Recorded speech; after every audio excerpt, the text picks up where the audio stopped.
Doctor केळकरांनी पत्राच्या माध्यमातून मांडलेले मुद्दे खोटे आहेत असं भिसे कुटुंबियांनी म्हटलंय। आम्ही डॉक्टरांना सांगूनच रुग्णालयाबाहेर पडलो होतो असे भिसे कुटुंबियांचं म्हणणं आहे। रुग्णालयाचा सीसीटीव्ही फुटेज माध्यमांना द्या, सर्व सत्य समोर येईल असं भिसे कुटुंबियांचं म्हणणं आहे। आम्ही कायदेशीर सल्ला घेऊन कारवाई करणार असल्याचंही भिसे कुटुंबियांनी म्हटलंय। रुग्णालयाने समोरासमोर बसून चर्चा करावी, रुग्णालयाकडून रुग्णाचा मानसिक छळ करण्यात आला असाही आरोप भिसे कुटुंबियांनी केला आहे। सरकारने स्थापन केलेली कमिटी आहे, त्यांनी तुमच्याशी चर्चा केली, काय नेमकी चर्चा केलेली आहे? कमिटीने आमच्यासोबत जी चर्चा केली त्याचा अहवाल तुम्हाला भेटेलच, पण हे प्रूफ झालं त्यामधून की ते म्हणत होते की 11 वाजता इमर्जन्सी डिपार्टमेंटला आलोच नाही आम्ही। तिथे सीसीटीव्ही मध्ये हे प्रूफ झालेलं आहे की आम्ही 9:01 ना ER डिपार्टमेंटला आलेलो।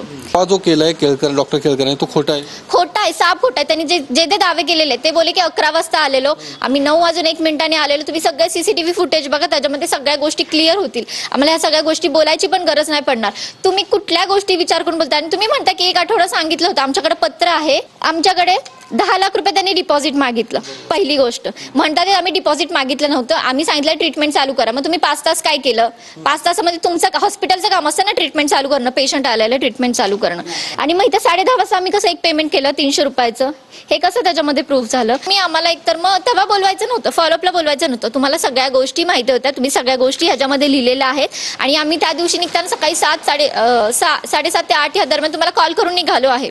तर तुम्ही जे बोलताय ना ते पूर्ण विचार करून बोला, विनाकारण तुमच्या तोंडाला येताना ते काही बोलू नका।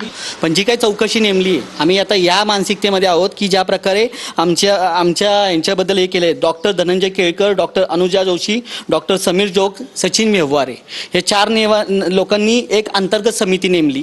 ती अंतर्गत समितीचे रिपोर्ट त्यांनी सोशल मीडियावर टाकले। सोशल मीडियावरच्या काही लोकांनी त्याला अशा प्रकारे हे केलं की बाबा आम्हीच दोषी आहोत।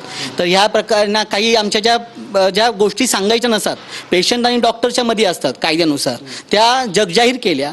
तर या सगळ्या गोष्टींबाबत आम्ही कायदेशीर सल्ला घेत आहोत। आणि जर भविष्यात ही वेळ जर आली, भविष्यात जर या सगळ्या गोष्टी नीट आणि समितीचा जो काय अहवाल येतोय ते पाहून आम्ही अमित गोरखे सर तर विधान परिषदेमध्ये याच्याबद्दल बोलतीलच, पण आम्ही सुद्धा याच्यावरती कायदेशीर कारवाई करू। घैसास डॉक्टर, त्या धनंजय केळकर सर, ते सचिन व्यवहारे आणि ते पंची मॅडम ज्या होत्या त्या बिलिंग काउंटरच्या, त्या हे असं सगळं त्यांचं जे पूर्ण हॉस्पिटलचं जे प्रशासन आहे ते पूर्ण एकदम वाईट परिस्थितीचे काम करते। म्हणजे त्यांना ना त्या माणसांची कदर नाही, त्यांना फक्त पैसा पाहिजे। कॅमेरामन अमित शिगवणसह मी योगेश बोरसे, TV9 मराठी।